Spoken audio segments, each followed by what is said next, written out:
2절을 보면 이렇게 기록이 되어 있어요. 땅이 혼돈하고 공허하며 흑암이 깊음 위에 있고 하나님의 영은 수면 위에 운행하시느니라. 하나님의 영이 수면 위에 운행하신다. 우리 지난주 중에 카톡방에 우리 사모님이 수면 위에 운행하신 하나님이라는 단어를 쓰셨어요. 그래서 제가 조금 그 부분을 시작하면서 말씀을 시작할까 해요.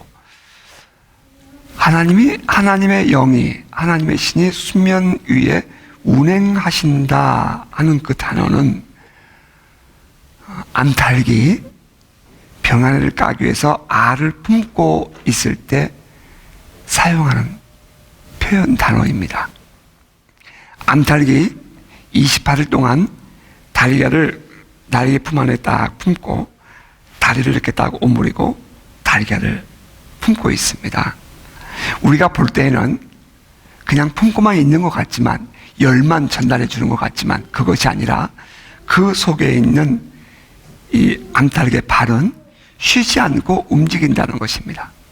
그래서 이 달걀의 온도가 골고루 전달될 수 있도록 달걀을 돌려주고, 또 밖에 있는 달걀과 안에 있는 달걀을 교체시켜 가면서 그렇게 달걀이 때가 되면 부화될 수 있도록 온도를 맞춰준답니다. 참 신기하죠? 하나님의 신이 수면 위에 운행하시니라 하는 것은 마치 이처럼 하나님의 신이 우리의 모든 삶을 살피셔서 때를 따라 쉬게 하기도 하시고, 또 때로는 사랑을 느낄 수 있도록 우리를 따뜻하게 품어주시기도 한다는 것입니다. 생각해보면 이 안에 있는 달걀이 따뜻하게 있다가 갑자기 바깥에 있는 달걀과 위치가 바뀌게 되었을 때에는 바깥에 있는 달걀은 하나님의 은혜를 느끼지만 안에 있던 달걀이 좀 차가운 데로 나가게 되면 순간적인 위기의식을 느낄 수도 있을 것입니다. 마찬가지로 하나님께서 때로는 우리에게 우리의 삶을 주장해 가실 때에 우리는 그 위기의식을 느낄 때가 있다는 것입니다.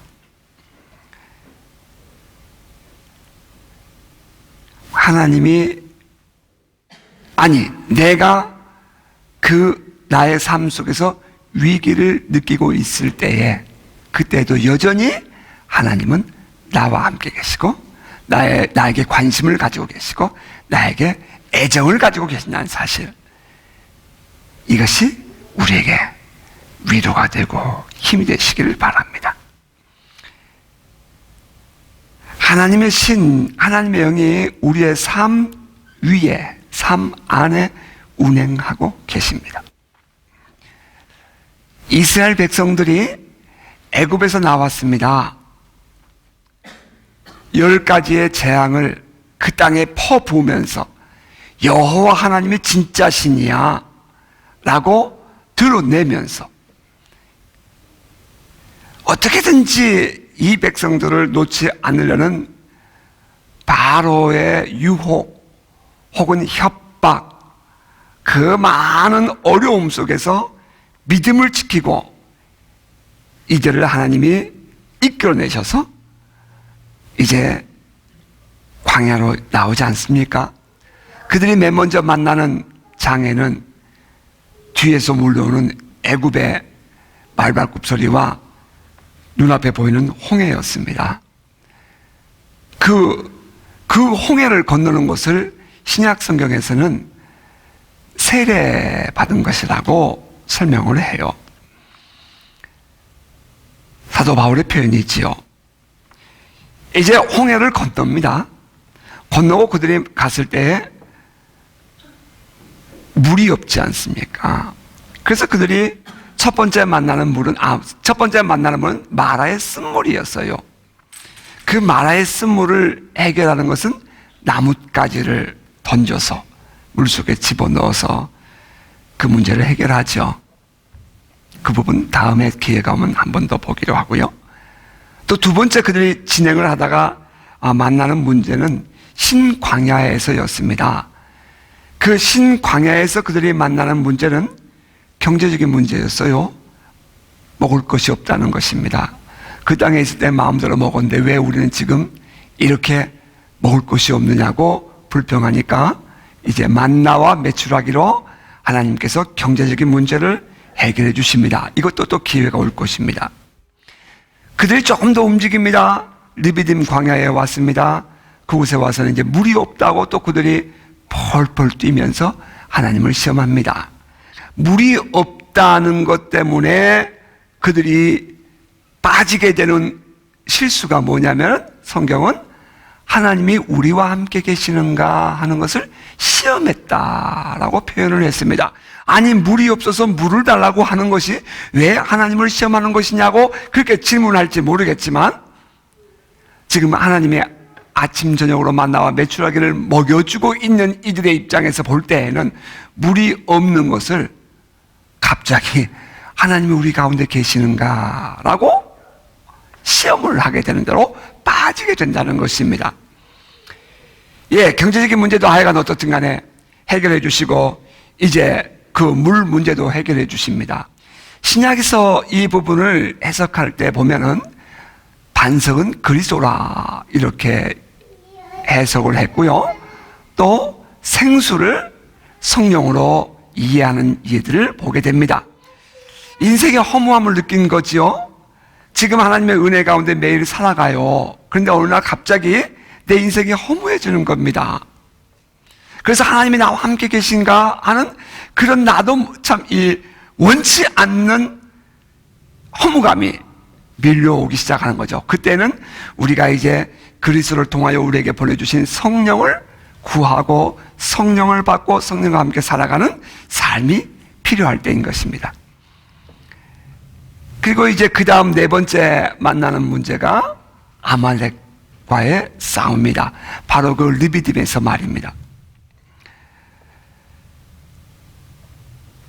오늘의 본문은 이렇게 시작해요. 그때에 아말렉이 와서 이스라엘과 르비딤에서 싸우니라 라고 말합니다. 그때가 언제이죠? 그때에 바로 그 앞에 사건이 있을 때였지요. 반석에서 내신 물을 먹을 때입니다. 우리가 성령의 충만함을 받고 하나님의 은혜를 입고 막 신나고 재미있을 때에 모든 것이 다 잘 될 것 같지만 꼭 그러한 때에 이렇게 인간들 관계에서의 문제가 올 수 있다는 것입니다. 하나님께서 반석에서 물을 내셨습니다. 이스라엘 백성들의 입장에서 볼 때는 하나님이 우리와 함께 계심을 보았다는 것입니다. 비록 이스라엘 백성들이 하나님을 시험했지만 하나님은 이스라엘 백성들에게 응답해 주셨고 당신이 우리와 함께 계신다는 사실을 보이셨습니다.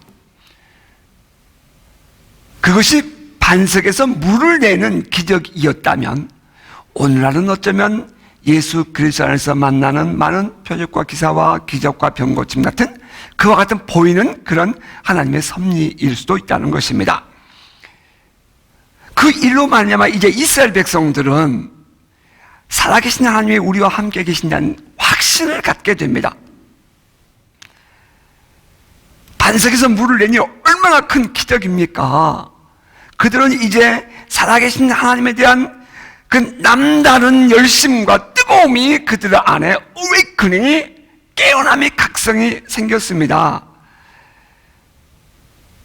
아울러서 그 일로 인해 모세의 리더십은 더욱더 든든하게 세워진 것입니다. 그런데 바로 그때에 아말렉이 와서 이스라엘과 르비딤에서 싸우니라 라고 했습니다. 이스라엘 백성들이 아말렉을 찾아가서 싸운 것이 아니라 아말렉이 이스라엘에게 와서 싸움을 했다라고 성경은 기록하고 있다는 사실, 여러분이 조금은 주의해서 볼 수 있기를 바랍니다. 아말렉은 에서의 후손입니다. 야곱과 에서, 형 에서의 후손이 아말렉이에요. 아말렉은 에서의 후손이에요.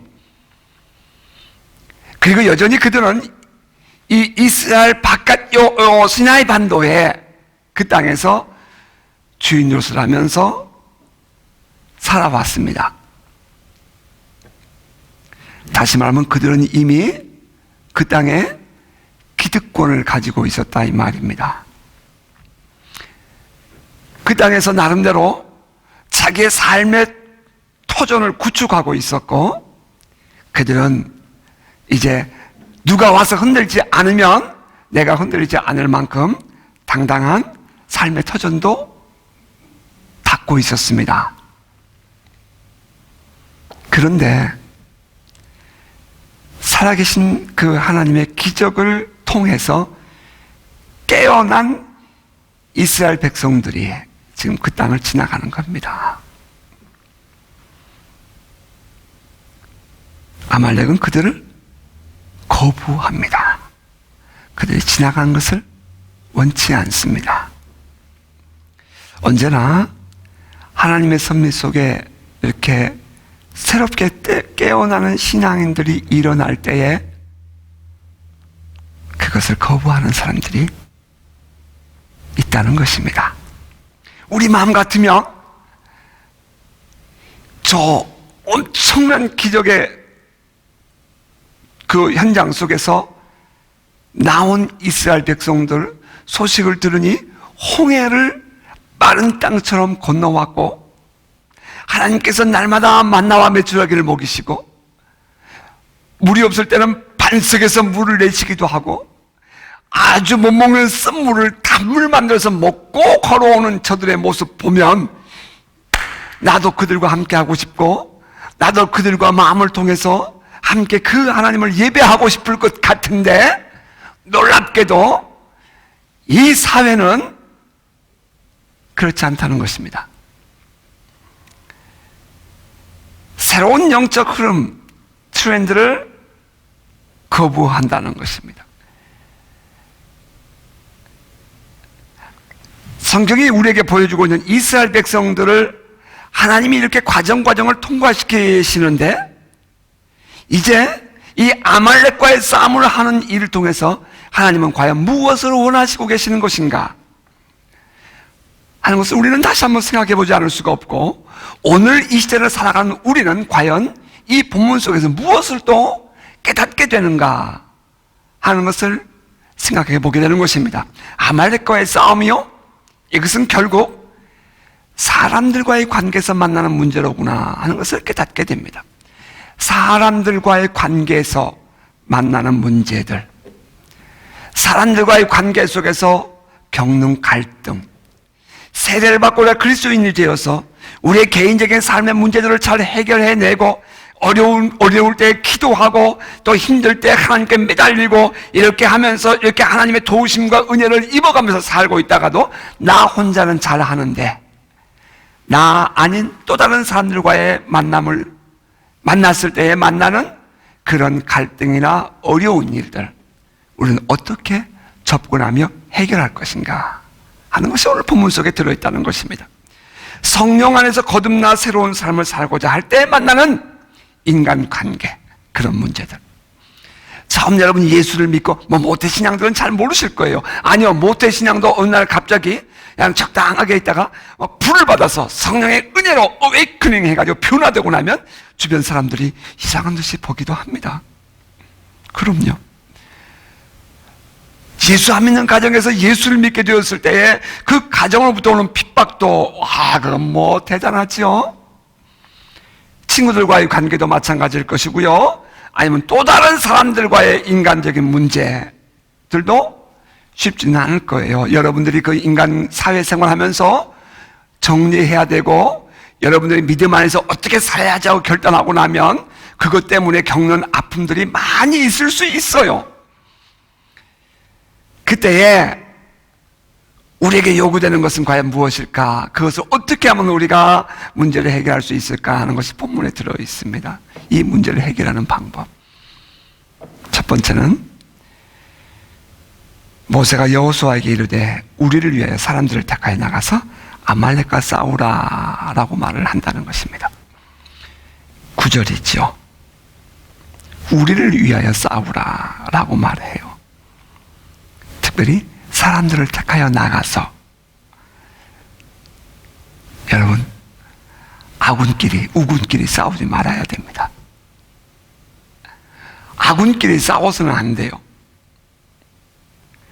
외부에서 그런 어려운 이 핍박이 올 때에, 문제를 일으키고 막 외부에서 그렇게 할 때에 가정에서 부부끼리 싸우면 안 돼요. 가정에서 형제끼리 싸우면 안 돼요.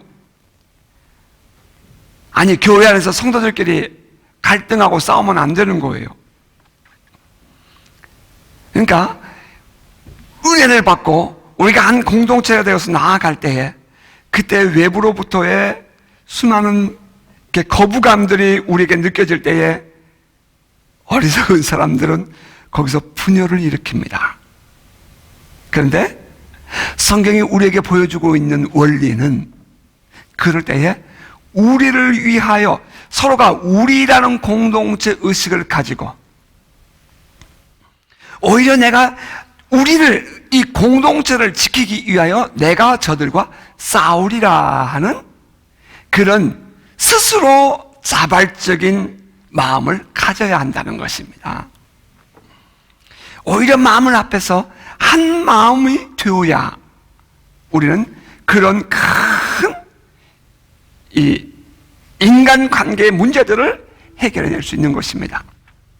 부부관계도 마찬가지예요. 사회적인 어려운 문제를 겪고 있을 때에 부부관계도 서로가 서로를 지켜주고 위해주고 그런 마음이 돼야 되지. 그때 봐봐, 당신 그러니까 그래, 당신이 그래서 그래, 그렇게 하는 것은 지혜롭지 못한 방법이라는 것입니다. 아군끼리는 싸움을 해서는 안 됩니다. 그리고 모세가 여호수아에게 말하기를 나가서 싸워라 그래요. 피하지 말고 적극적인 자세를 가지고 브레이크스루 하라 이 말입니다. 헤쳐나가라는 거예요. 이유는 우리가 그런 인간적인 어려운 문제들, 사회적인 문제를 만났을 때에 피하기 위해서 내가 잠시 다른 데로 옮겨간단 말이죠. 그러면 여러분, 그 과정이 다시 안 올 것 같습니까? 피해서 가면 더 큰 하마가 입을 벌리고 있어요. 이유는 하나님께서 지금 이 과정을 겪어가게 하고 계시기 때문이에요. 우리의 성장이 필요하거든요. 우리가 때로는 이 과정이 우리에게 필요해서 하나님께서 우리에게 주시는 거거든요. 근데 그 과정을 우리가 잘 이겨내지 못하고 잘 훈련되지 못하면 다음에 가면 비슷한 상황이 오면 똑같은 반응을 하게 돼요. 그러니까 우리가 여기서 훈련을 잘 받고 나면 다음에 가면 그것은 문제가 되지 않습니다. 쉽게 넘어가지는 거, 해결해지는 거예요. 그런 상황은 오지 않고 또 와도 그것은 문제가 되지 않아요. 극복하는 길을 알거든요. 반드시 통과해야 한다는 거예요. 이 느비딤 광야에서 말해요. 아말렉과의 싸움은 반드시 통과가 되어야 돼요. 그래야 그 다음에 시내산에 진리의 말씀으로 나가게 되거든요. 그러니까 그 과정이 있어야 되는데 그 과정 피해서는 안 되는 거예요. 적극적으로 해결해야 된다는 것입니다. 모세가 또 이렇게 말해요. 내일 내가 하나님의 지팡이를 손에 잡고 산 꼭대기에 서리라. 아니, 지금 아말렉이 막 싸움을 흥을 돋우면서 지금 쳐들어온단 말이죠. 아주 평생 두고두고 이 아말렉이 이스라엘 괴롭히거든요. 이후에도 우리가 성경을 읽어보면. 그런데 모세는 조급하지가 않아요. 내일 하겠대요. 내일. 우리 그리스도인들 그냥 감정 폭발해버리고 내 속에 있는 그냥 쓴뿌리 다 드러내면서 흥분한 일들이 얼마나 많냔 말이에요. 그런데 이 모세는 그런 순간에 내일이라는 단어를 써요. 내일, 내가 하나님의 지팡이를 손에 잡고 산 꼭대기에 서리라. 여호수아가 이스라엘 백성들 가운데 군사를 이끌고 이제 전쟁을 나가려고 준비를 해야 되는데요, 모세가 그에게 하고 있는 말은 내가 내일 하나님의 지팡이를 들고 내가 산 꼭대기에 설게. 걱정하지 마. 그 말이죠. 걱정하지 마. 이거 어디서 들은 말 같아요? 홍해 앞에서 백성들이 막 흥분하고 펄펄 뛰었을 때에 너희는 가만히 있어. 여호와께서 하나님 되심을 볼지어다 라고 말했었잖아요. 그런 것처럼 똑같은 영성이에요. 지금 모세의 마음속에 두려워하는 마음 없어요. 모세의 마음속에 너무나도 확실해요. 하나님이 지금 여기 계신다는 거예요. 내가 기도하면 하나님이 응답하신다는 거예요. 하나님께 구하면 하나님이 우리를 도와주실 거야 하는 확신이 그 안에 있는 거죠. 여러분 믿습니까? 그게 아니에요. 모세는 이미 하나님이 나와 함께 계신다는 야다, 경험하여 아는, 인티메이트, 살고 있는 그 영성을 가지고 있었던 거지요. 모세의 이 깨어있는 영성, 이 하나님과의 친밀감을 통해서 누리고 있는 이 확고한 이 영성, encounter, awakening, 이 anointing, 이 영성, 저와 여러분 안에 있기를 주의 이름으로 축복합니다.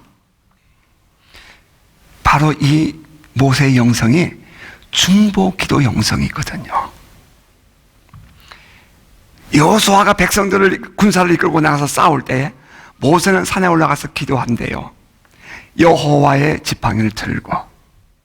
그때 이 모세의 그 말 속에는 무슨 뜻이냐면 내가 너를 위하여 기도할게, 내가 너희들의 싸움을 위하여 하나님께 기도할게 하는 중보기도의 영성이 그 안에 들어있어요.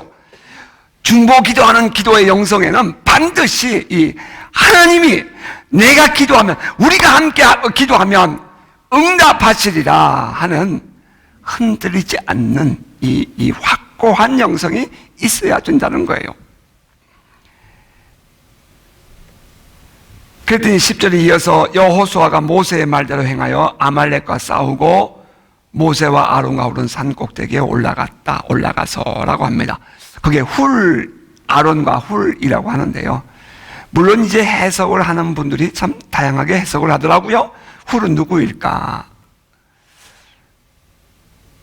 그 뒤에 뭐 이렇게 저렇게 잘 맞추는 이야기들이 많은데 저는 이 해석을 받아들이고 싶어요. 미리암의 남편, 그러니까 모세의 누나 미리암의 남편이라고 유대인들은 그렇게 전승이 내려오고 있대요.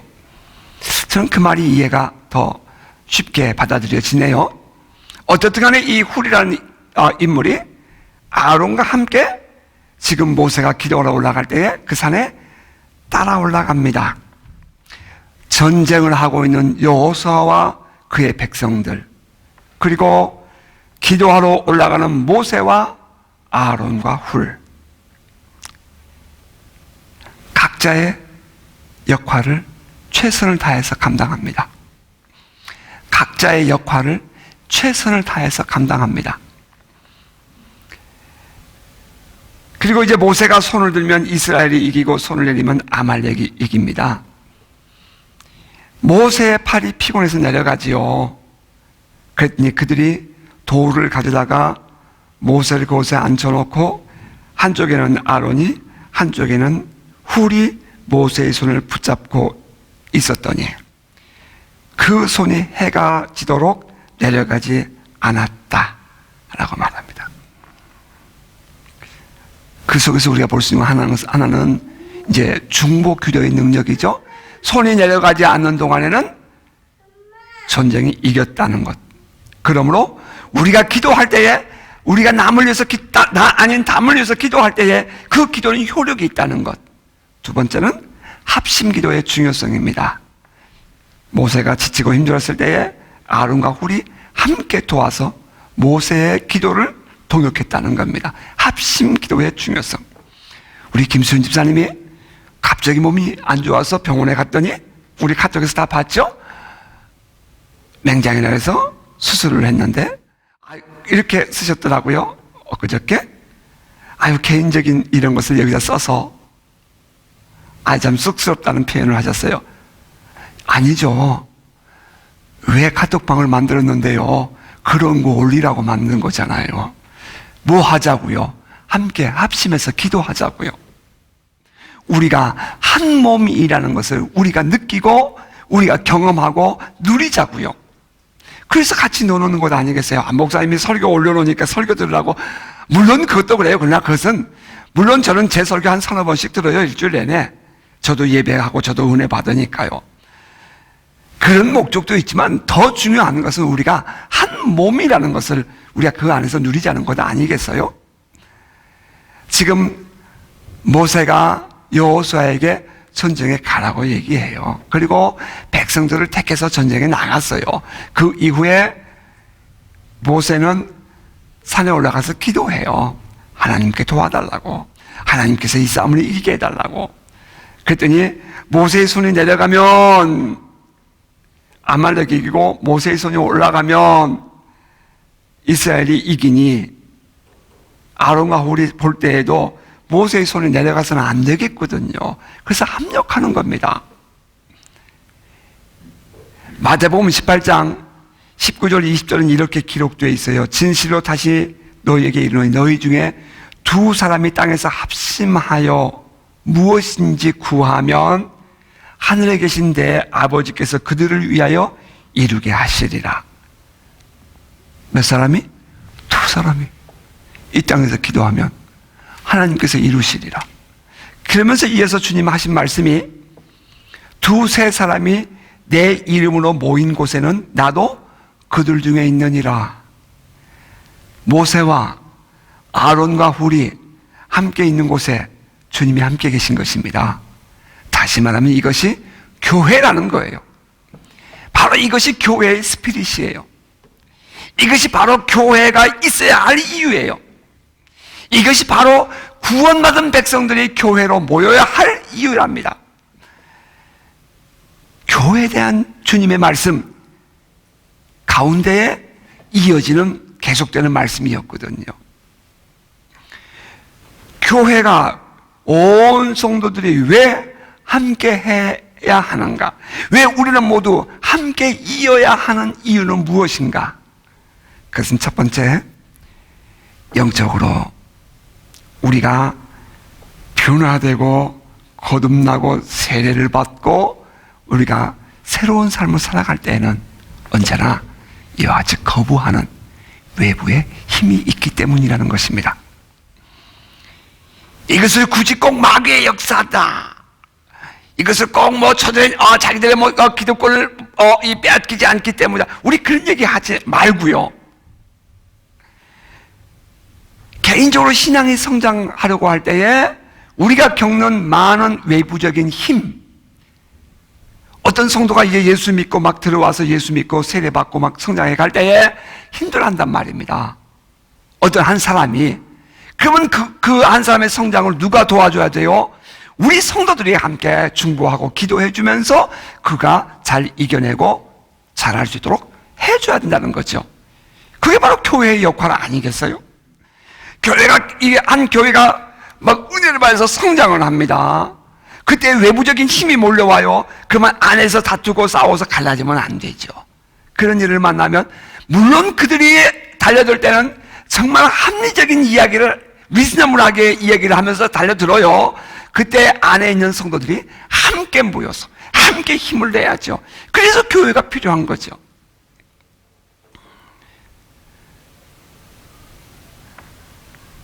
신앙은 매우 개인적인 거예요. 신앙은. 하지만 신앙의 성장은 개인이 하는 게 아니고요. 함께 성장해 가는 겁니다. 쉽게 표현해 볼까요? 장작이 불이 활활 타요. 그 장작 불이 활활 타요. 그래서 그 장작 하나 빼가지고 옆에 아궁이에 집어넣으면 그게 활활 잘 타나요? 곧 꺼져버려요. 활활 타고 있어요. 그러면 거기에 생나무 말이에요. 생나무, 축축한 생나무, 젖은 나무 집어넣으면요, 활활 타는 불 속에서 오히려 더 잘 타요.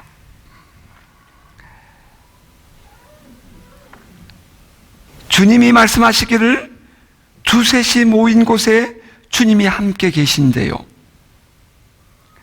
그러므로 교회는 문제를 만난 성도들을 위해서 서로가 섬기는 중보 기도를 해야 하고요. 뿐만 아니라 서로가 함께하는 기도 제목을 가지고 함께 합심하여 기도하는 곳이어야 해요. 뿐만 아니라 각자에게 맡겨진 역할을 감당하게 될 때에 전체적으로 하나의 교회를 이룰 수 있어요. 교회가 왜 함께 이어야 하는가? 왜 우리는 모두 한 마음, 한 뜻이어야 하는가? 그것은 교회의 존재 이유일 거예요. 자, 말씀해 줄게요. 신앙생활을 하다가 만난 인간관계, 사회적인 문제, 개인적인 것이라도 말해요. 어디서 풀어야 해요? 그것은 중보기도, 이 합심기도라는 공동체의 기도를 통해서 풀립니다. 혼자 감당하려고 몸부림치지 마시고요. 함께 기도하는 동역자들이, 함께 마음을 나누는 동역자들이 기도하며 동역할 수 있도록 여러분이 이어지고 하나가 될 수 있기를 바라요. 이것이 오늘 우리 교회에 있어야 할 존재 이유요, 또한 존재 목적이요, 교회의 역할입니다. 건강한 신앙생활을 혼자 하는 것 아닙니다. 건강한 성도들과 함께 생활하는 교회 안에서 건강한 신앙이 성장하는 것입니다. 건강한 교회,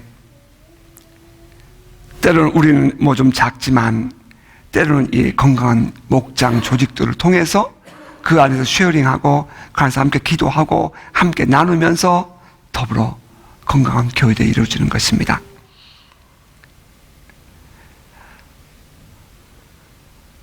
한 몸임을 기억하고 우리가 모두 한 공동체, 커뮤니티, 한 공동체라는 한 몸임을 기억하고 서로가 기도하며 각자의 자리에서 섬기고 할 때에 건강한 몸은 성장해 가는 것입니다. 그러나 우리가 잊지 말아야 할 것도 있지요. 본문 14절 이하는 이렇게 기록합니다. 여호와께서 모세에게 이르시되 이것을 책에 기록하여 기념하게 하고 여호수아의 귀에 외워 들리라. 내가 아말렉을 없이하여 천하에서 기억도 못하게 하리라. 모세가 제단을 쌓고 그 이름을 여호와 니시라 하고 이르되 여호와께서 맹세하시기를 여호와가 아말렉과 더불어 대대로 싸우리라 하셨다 하였더라. 다시 말하면 오늘 이 전쟁의 궁극적인 승리는 하나님께로부터 왔다 하는 고백입니다. 여호와 니시라는 것은 깃발을 의미해요. 이스라엘 백성들이 여호와의 깃발을 들었다. 다시 말하면 하나님께서 우리와 함께 하시며 하나님의 이름을 위하여 하나님이 싸우신다.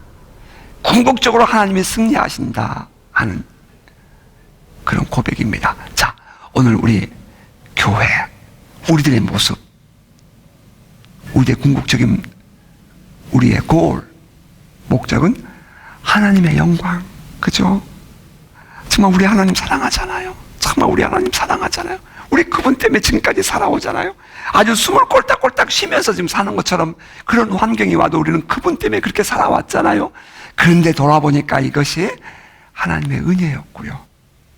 또 앞으로도 하나님은 우리와 함께 하실 것이고요. 우리는 그 하나님의 뜻을 이루어가기 위하여 한 공동체가 되어서 한 사람 한 사람이 서로가 서로를 사랑하고 서로를 위해서 기도해 주면서 성장해가는 저와 여러분 될 수 있기를, 우리 교회가 될 수 있기를 주의 이름으로 축복합니다.